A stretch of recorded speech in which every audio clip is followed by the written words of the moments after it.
confidence-driven leadership empowering tech teams for innovation.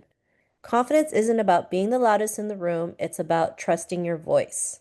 I used to think in order to be confident, you had to be loud and boisterous and be out there when really all you had to be was be yourself. You can still be an introvert and still be confident.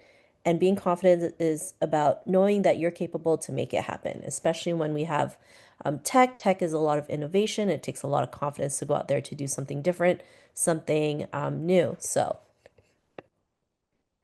the new era of tech leadership. Tech is evolving fast. Leadership must evolve too, with especially with the rise of AI, things are changing so fast. Leadership has to evolve as we get these new changes. It's no longer just about coding or systems, it's about people. Confidence is a critical driver of innovation, and adaptability. Why confidence and leadership matter. So take initiative. Team members with confidence don't wait for permission.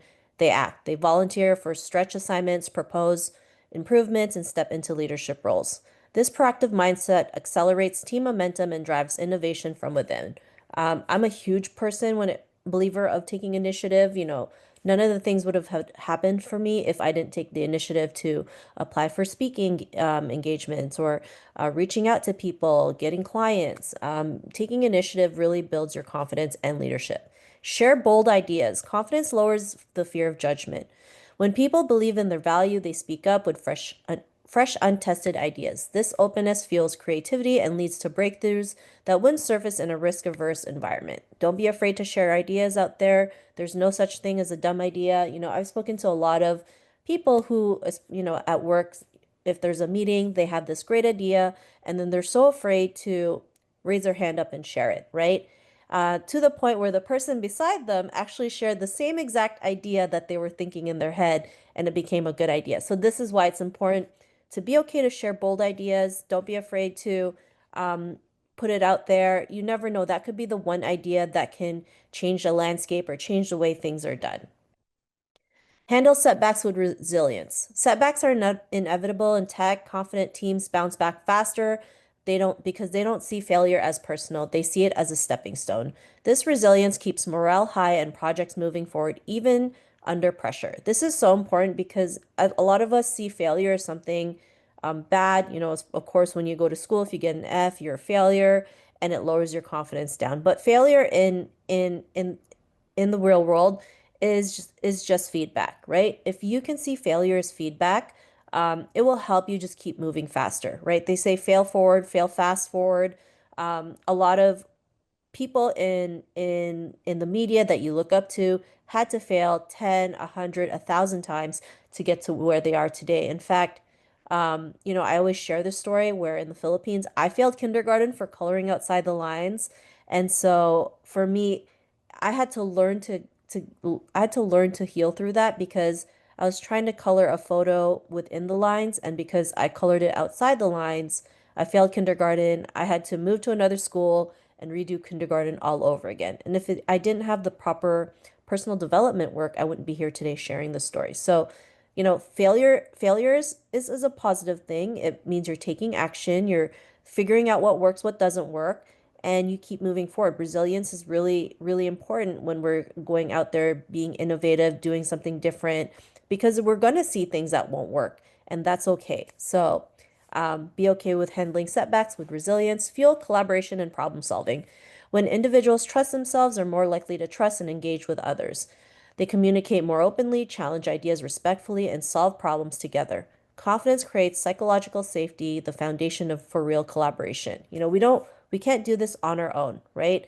It's a lot faster and better when we do things together as a team. But I love that, it does start with ourselves. You have to trust ourselves that we can go out there, collaborate with other people, and the more teams we have, the better we can solve problems, especially in the chaotic world that we're in today. All right.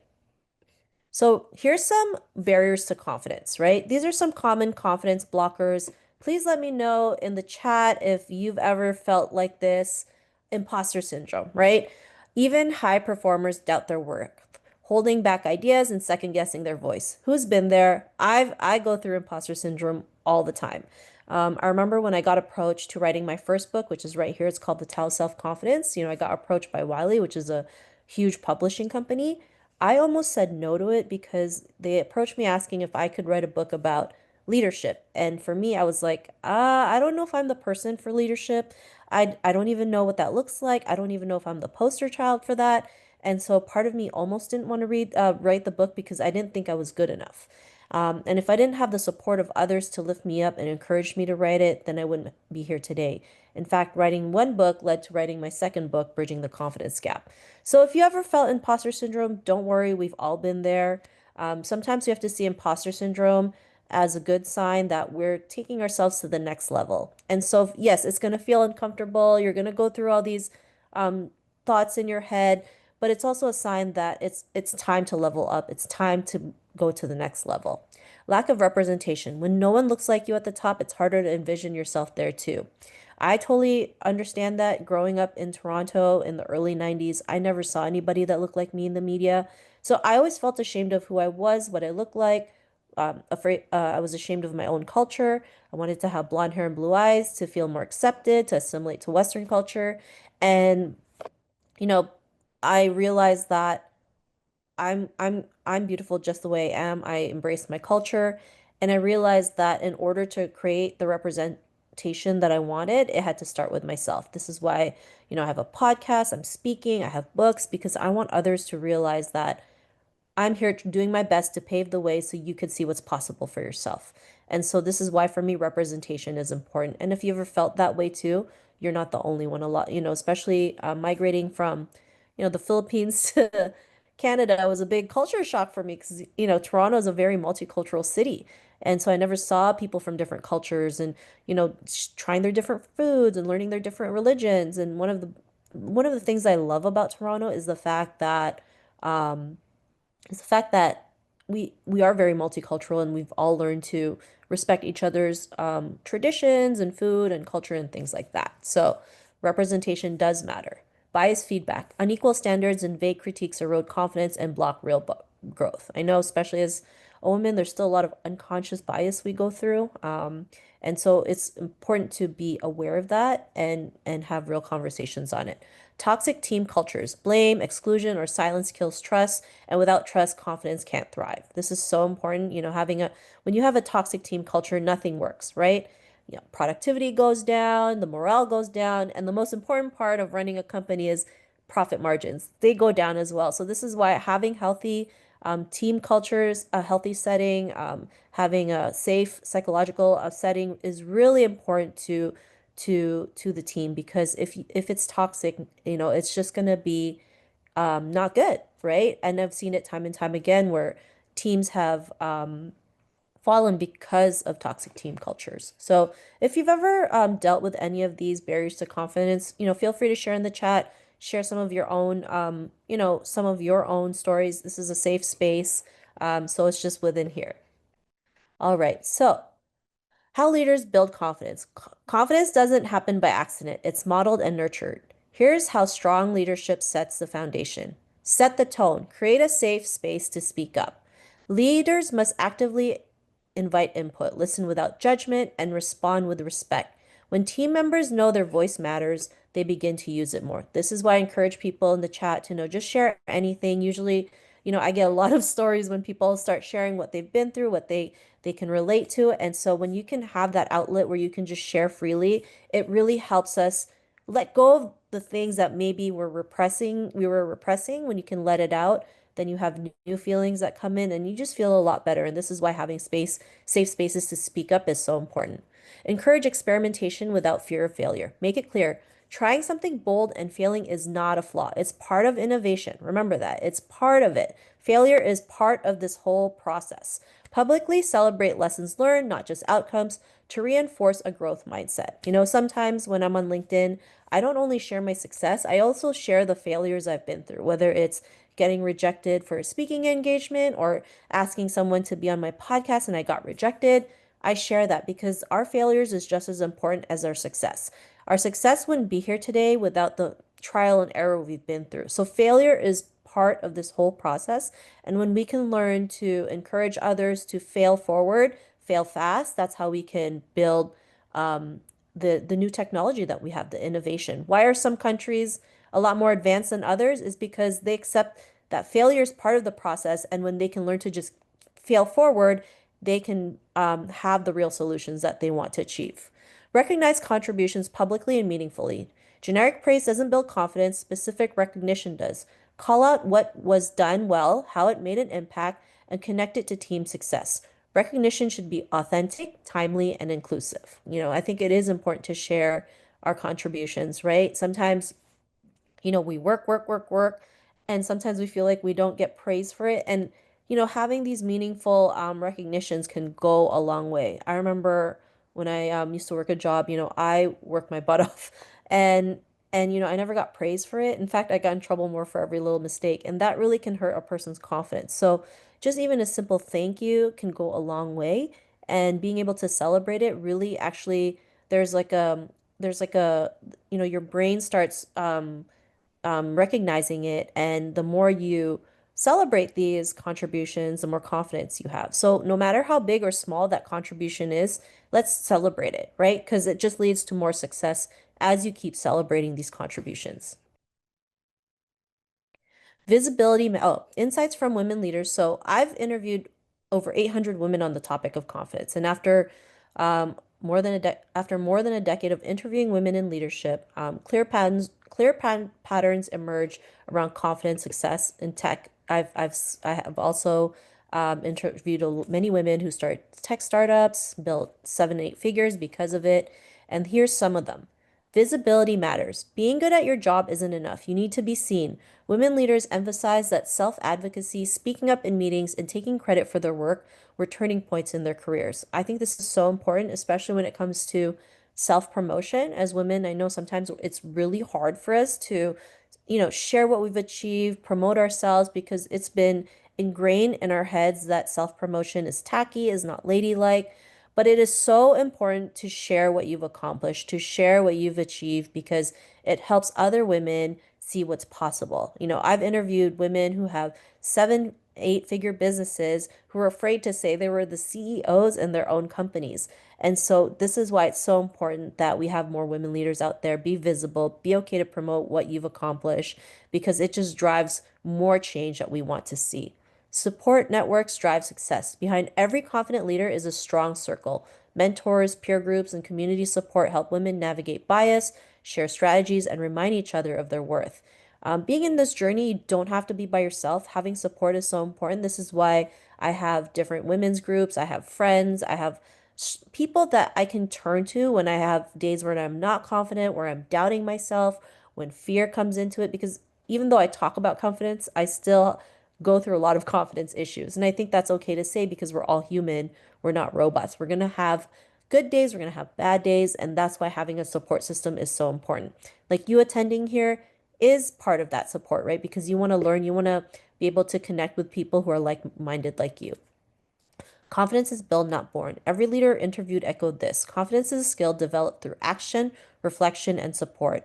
Not something you either have or don't. It's a muscle, not a trait. It's just like working out, right? If you want to eat, if you want to stay healthy, have, a healthy body, you want to work out, you want to eat right. Confidence is a daily thing that you work on every single day, right? Because if we don't work on our self-confidence, that's when we start having low self-confidence and not feeling good enough. So this is why this is something that we do every single day. And there's so many ways we can build confidence, which I will be sharing later on. Here, which is now. All right. Here's strategy number 1, some confidence building practices. Confidence doesn't just happen. It's built through intentional actions, systems, and conversations. Here's how to make it part of your leadership playbook.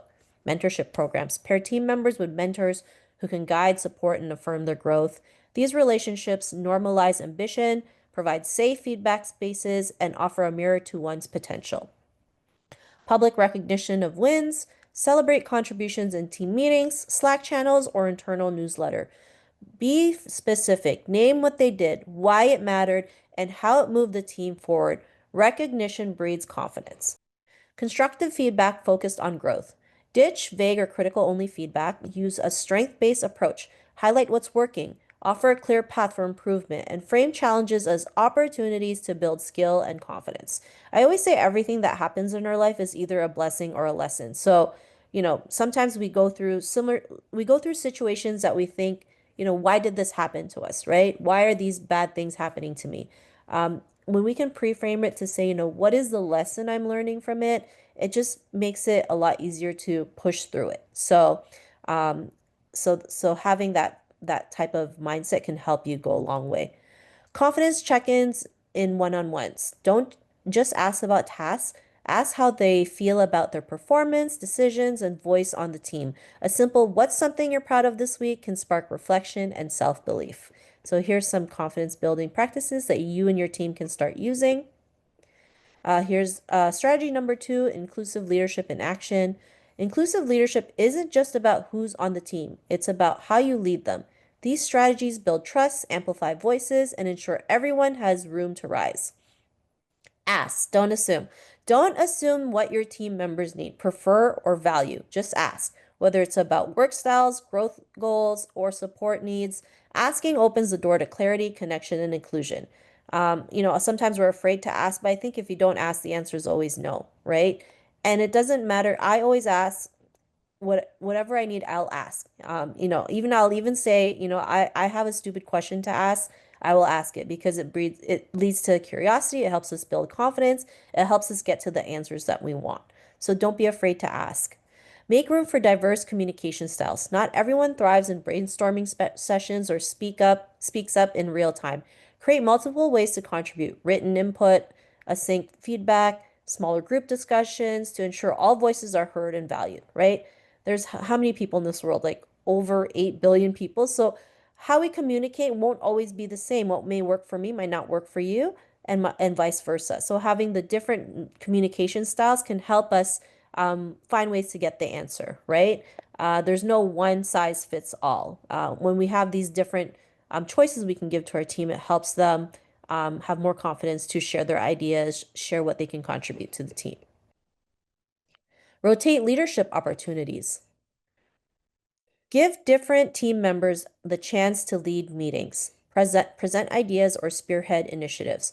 This helps develop leadership muscles, builds visibility, and signal that leadership isn't reserved for a select few.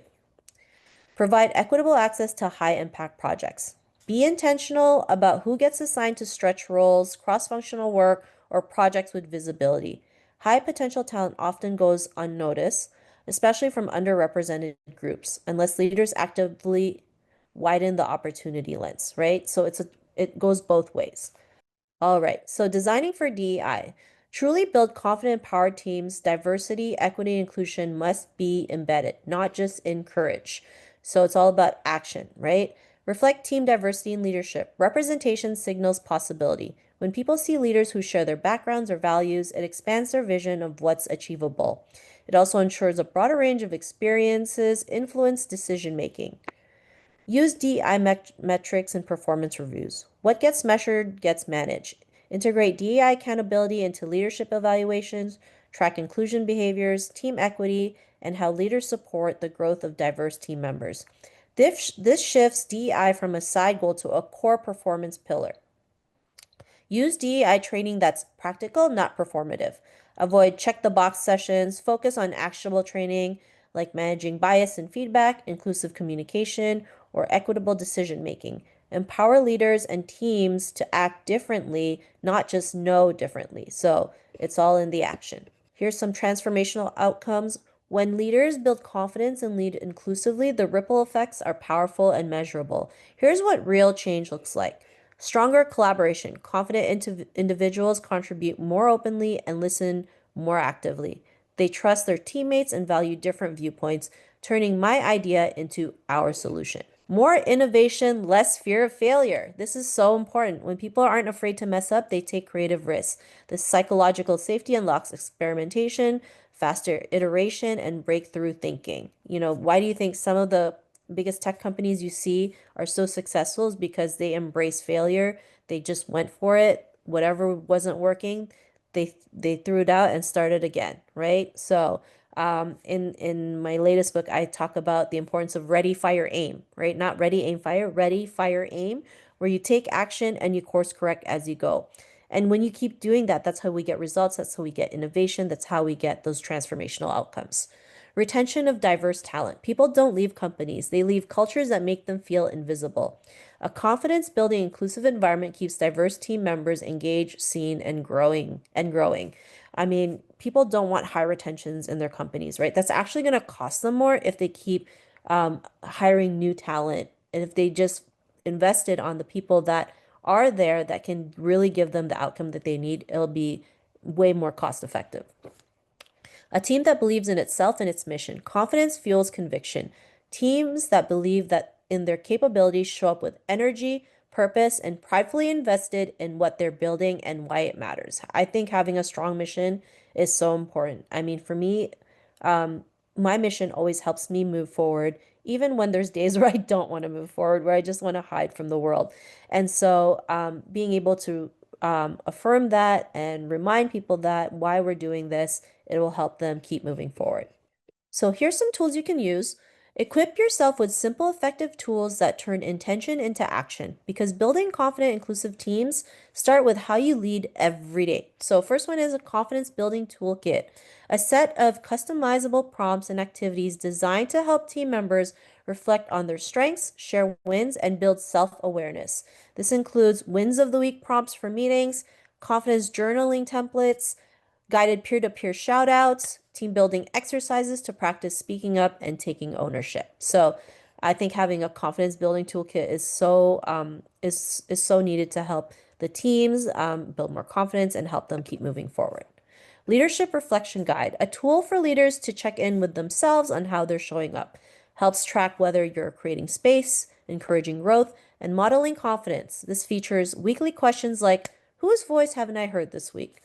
Prompt to identify bias in delegation and recognition, space to plan intentional inclusion moments for team meetings. DEI alignment checklist for team leaders, a practical checklist to keep DEI front and center in team operations, designed to fit into planning, hiring performance reviews, and day-to-day leadership. This covers our project opportunities equitably distributed? Do we have diverse voices shaping decisions? Are team norms inclusive of different styles and identities? So these are some of the things you can add in your checklists. What will you take forward, right? Here's some questions that I want you to answer. You can share it in the chat. You can answer it on your own. What's one change you will make this week to empower yourself or others? What does inclusive leadership look like in your work? And that's pretty much it. Here's some final takeaways. Confidence is a multiplier. Inclusive leadership unlocks innovation. Empowered teams build the future of tech. When you show up with confidence, you give others permission to do the same.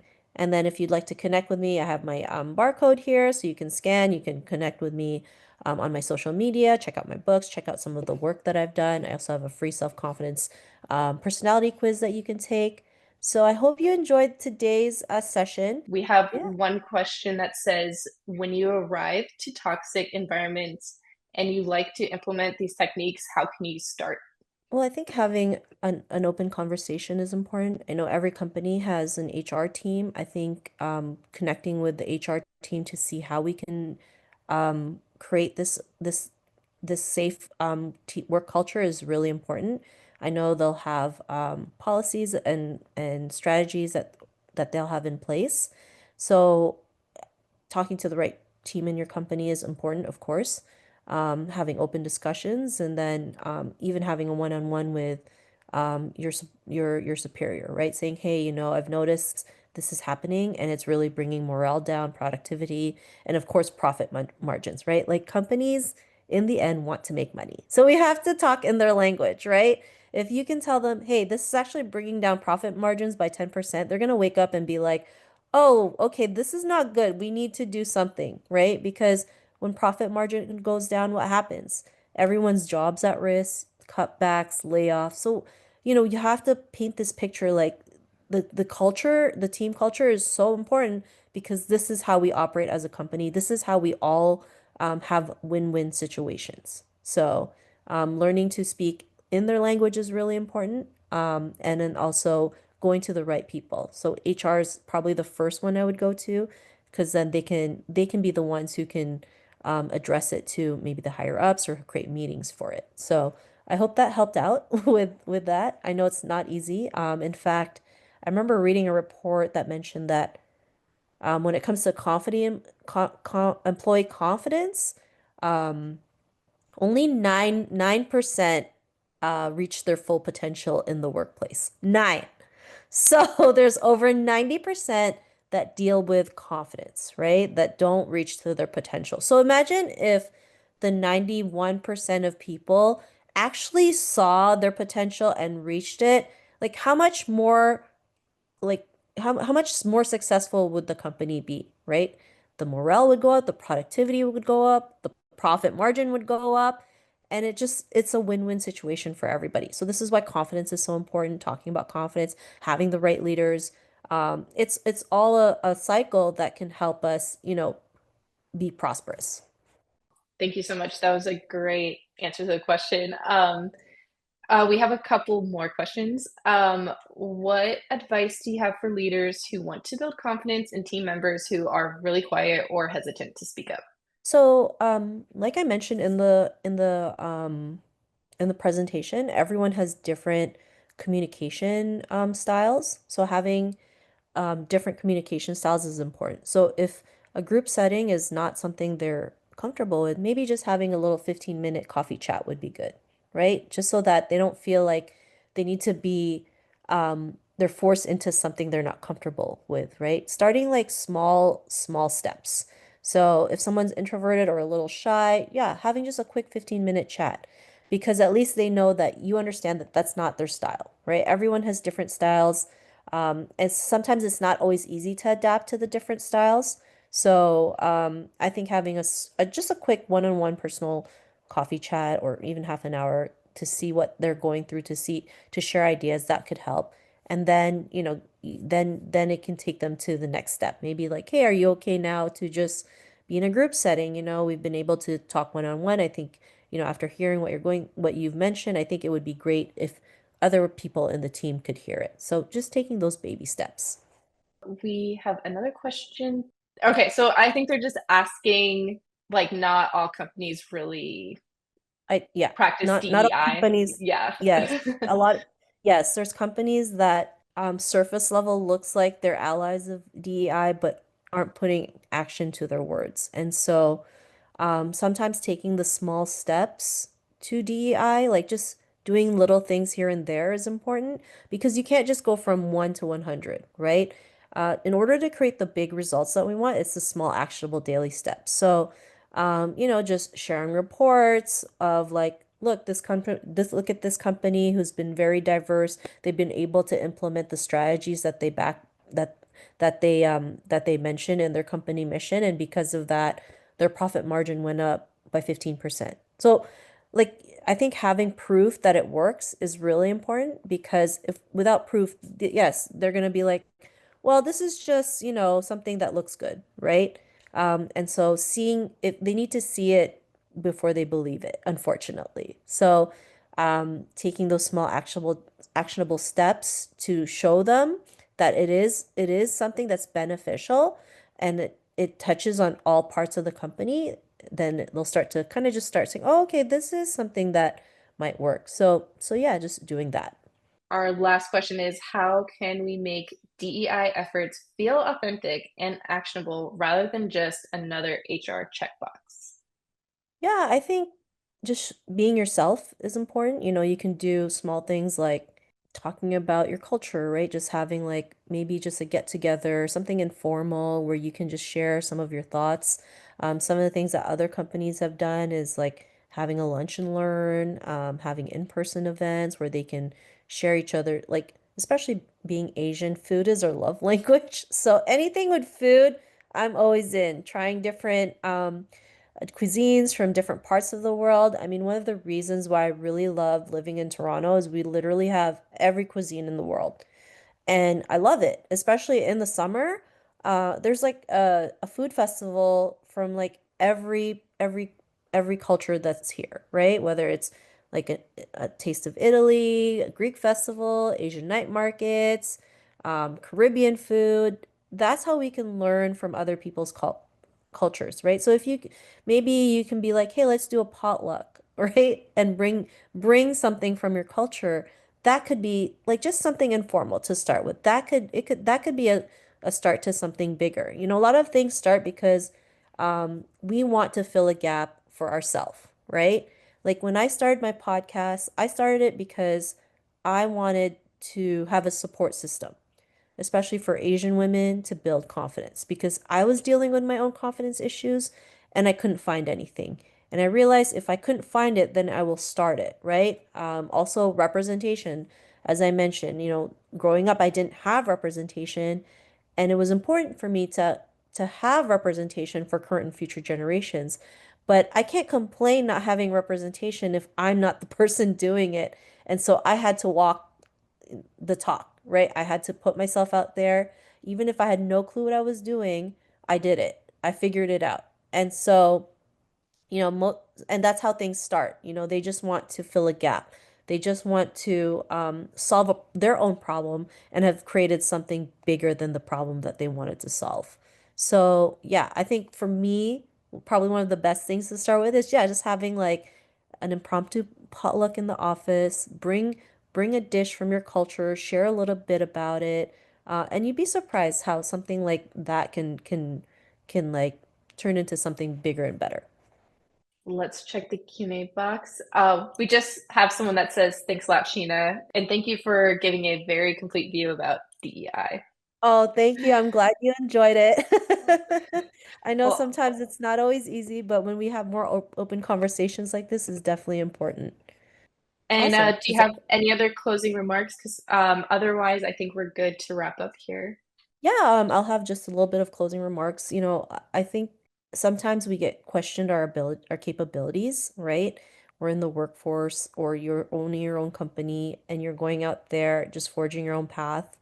And there might be people out there that'll ask you, you know, can you do it? Are you capable? I want you to just remind yourself that you are. Just because someone will ask you if you're capable doesn't mean you're not capable, right? People don't know you. People don't know what you can accomplish. You know what you can accomplish. Part of the reason why I wrote Bridging the Confidence Gap, because there is this gap where you are capable, but you don't think you're capable. So there's a disconnect with your actual capabilities and your thought of how capable you are. So it's important to bridge these two so that you know that you're capable, you can figure it out and go out there and, you know, create new ideas, new technology, make this world a better place. You don't have to know it at that second, right? It's not going to be perfect. It's gonna be messy. It's gonna be a hot mess, but that's okay.